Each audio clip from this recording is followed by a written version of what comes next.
जय श्रीमन नारायण।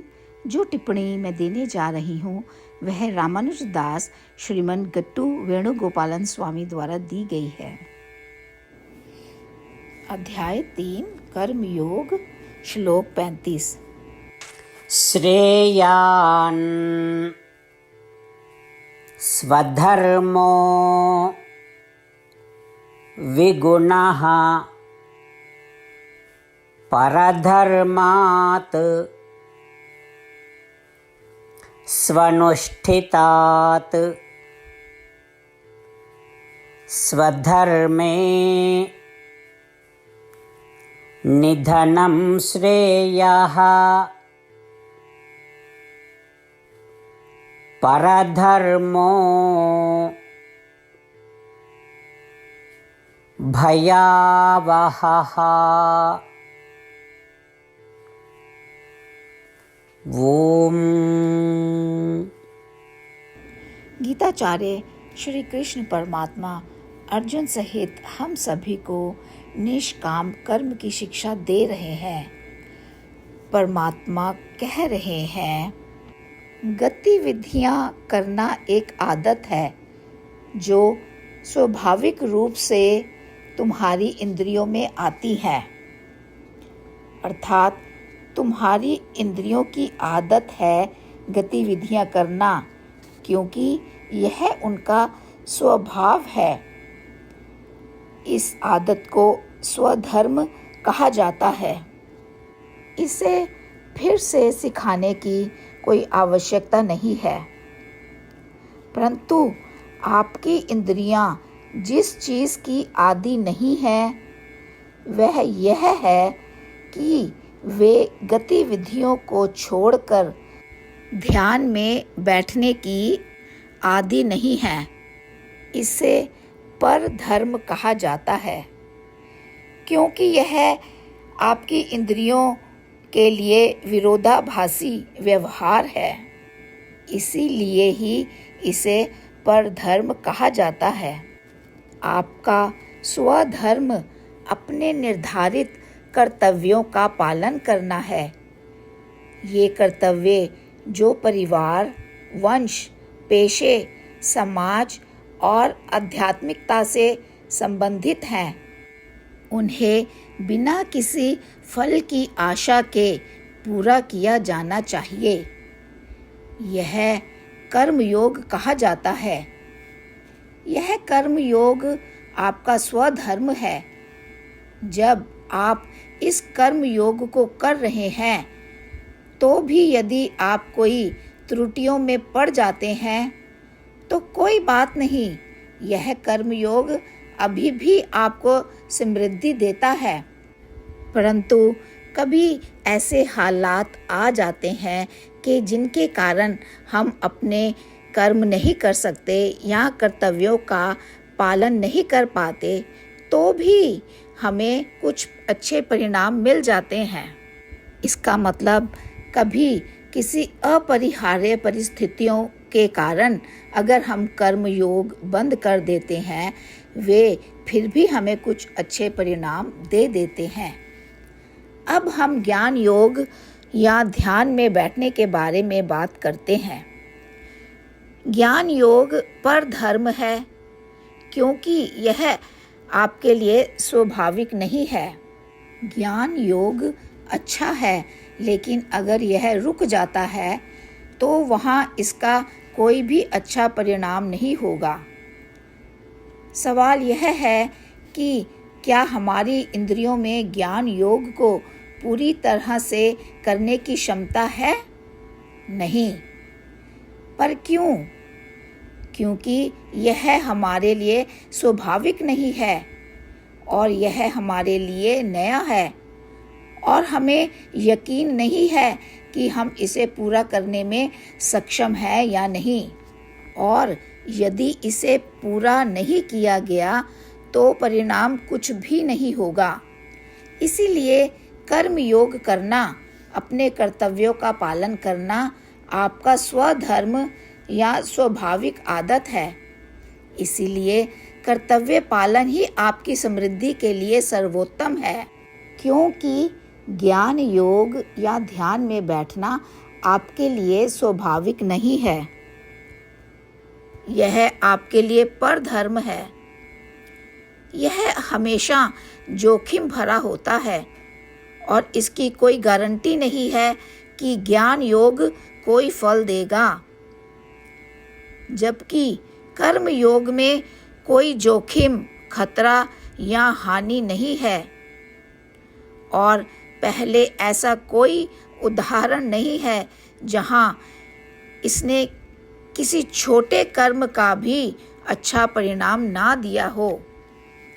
अर्थात कहने का मतलब यह है कि हम कुछ भी कर्म करें, हमें उनका परिणाम ज़रूर मिलता है।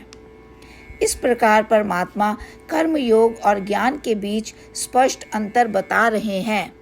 वो हमें ये बता रहे हैं कि इन दोनों कर्म योग और ज्ञान योग में कौन सा आसान है, जोखिम से मुक्त है और क्या फलदायी है। परमात्मा हम सभी को कर्म योग करने के लिए प्रोत्साहित कर रहे हैं, जो शास्त्र के अनुसार हमारे निर्धारित कर्तव्यों को पूरा कर रहा है और जो हमारे जीवन के सभी पहलुओं से संबंधित है, लेकिन फल की आशा किए बिना। आइए हम सभी बड़े विश्वास के साथ अपने कर्तव्यों का पालन करना शुरू करें और जो भी थोड़ा किया जाएगा वह निश्चित रूप से हमें अच्छे फल देगा। और आइए फल की अपेक्षा किए बिना अपने कर्तव्यों को जारी रखें, जो निष्काम कर्म है। श्रीमद् भगवद गीता का संपूर्ण सार श्री कृष्ण परमात्मा द्वारा अध्याय 18 के श्लोक 65 से 70 में 8 कार्य करने के लिए दिया गया है। श्री कृष्ण कहते हैं, मैं उन लोगों से प्रेम करता हूँ जो इन 8 बातों का पालन करते हैं। मैं उन भक्तों की हर तरह से रक्षा करूँगा। श्री कृष्ण परमात्मा द्वारा बोली गई संपूर्ण भगवद गीता को सुनने के बाद अर्जुन कहते हैं, करिष्ये वचनम तवा, जिसका अर्थ है, श्री कृष्ण मैं वैसा ही करूँगा जैसा कि आप कहते हैं। यही कारण है कि श्री कृष्ण ने अर्जुन को सभी प्रकार की सफलताएं और विजय प्रदान की है। आइए हम परमात्मा को अपना वचन दें कि हम इन 8 कार्यों का पालन करेंगे। परमात्मा को इस शब्द देने से बड़ी कोई पूजा, तप या यज्ञ नहीं है। मैं यह 8 व्रत कहूँगी जो हमें करने चाहिए। आप सब कृपया अपने मन और हृदय में इन पर विचार करें। इस तरह से हम श्री कृष्ण को अपना वचन देते हुए हम सभी श्री कृष्ण के प्रसन्न भरे मुख की कल्पना करें और इस आनंद को महसूस करें। जय श्रीमन नारायण। ये है हमारे 8 वादे। हमारा पहला वादा, हे श्रीमन नारायण, जैसा कि आपने निर्देश दिया है, मैं हमेशा आपका ध्यान करूंगी और आपके बारे में सोचूंगी। हमारा दूसरा वादा, हे श्रीमन नारायण, जैसा आपने सलाह दी है, हमेशा आपका भक्त रहूंगी। हमारा तीसरा वादा, हे श्रीमन नारायण, मैं आपकी सेवा के रूप में और आपकी संतुष्टि के लिए अपने सभी कार्य करूंगी। हमारा चौथा वादा, हे श्रीमन नारायण, जैसा कि आपने अनुसरण करने के लिए कहा है, मुझे पूर्ण विश्वास है कि मैं आपकी हूँ और मैं हमेशा हाथ जोड़ूंगी और आपको नमस्कार करूंगी और आपकी पूजा करूंगी। हमारा 5वां वादा, हे श्रीमन नारायण, मुझे आपके शब्द याद आते हैं, माम एकम शरणम व्रजा 1866, कि आपने आत्मसमर्पण करने के लिए कहा था। हे श्रीमन नारायण, मैं केवल आपकी शरण में जाती हूँ। हमारा 6वां वादा, हे श्रीमन नारायण, मुझे आपके शब्द माँ शुचः 1866 याद है कि आप हमें शोक ना करने का आश्वासन दे रहे हैं। मैं अब और शोक नहीं करूँगी। हमारा 7वां वादा, हे श्रीमन नारायण, आपने हमारे लिए श्रीमद् भागवत गीता प्रदान करके हम सभी पर कृपा की है और आशीर्वाद दिया है। मैं प्रतिदिन कम से कम एक श्लोक पढ़ने या सुनने का वादा करती हूँ। हमारा 8वां वादा। हे श्रीमन नारायण, आपने गीता को पूरी मानवता तक पहुँचाया। मैं गीता में आपके दिव्य शब्दों को उन भक्तों तक पहुँचाने की कोशिश करूँगी जो गीता से अपरिचित हैं। हमने अभी अभी परमात्मा से अपने 8 वादे किए हैं। श्रीमन नारायण को हर दिन यह वचन देना कि हम वही करेंगे जो वे स्वयं कहते हैं, अपने आप में एक महान पूजा है। आइए हम अपने अडिग विश्वास के साथ उन्हें अपना वादा दें।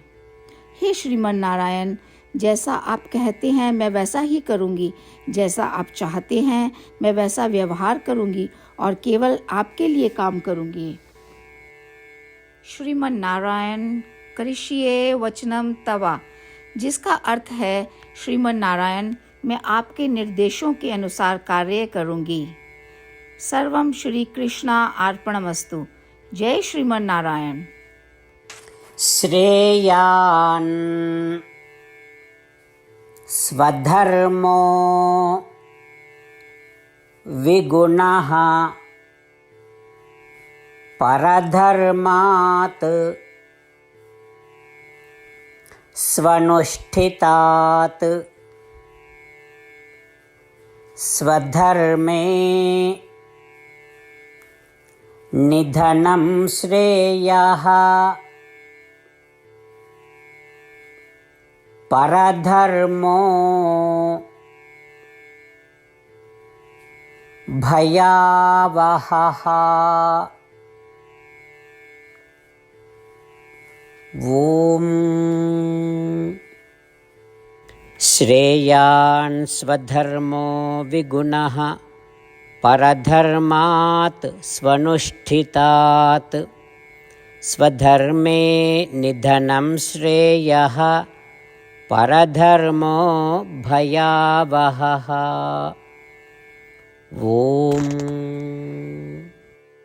श्रीमन्नारायण करिष्ये वचनं तव। सर्वं श्रीकृष्णार्पणमस्तु। जय श्रीमन्नारायण।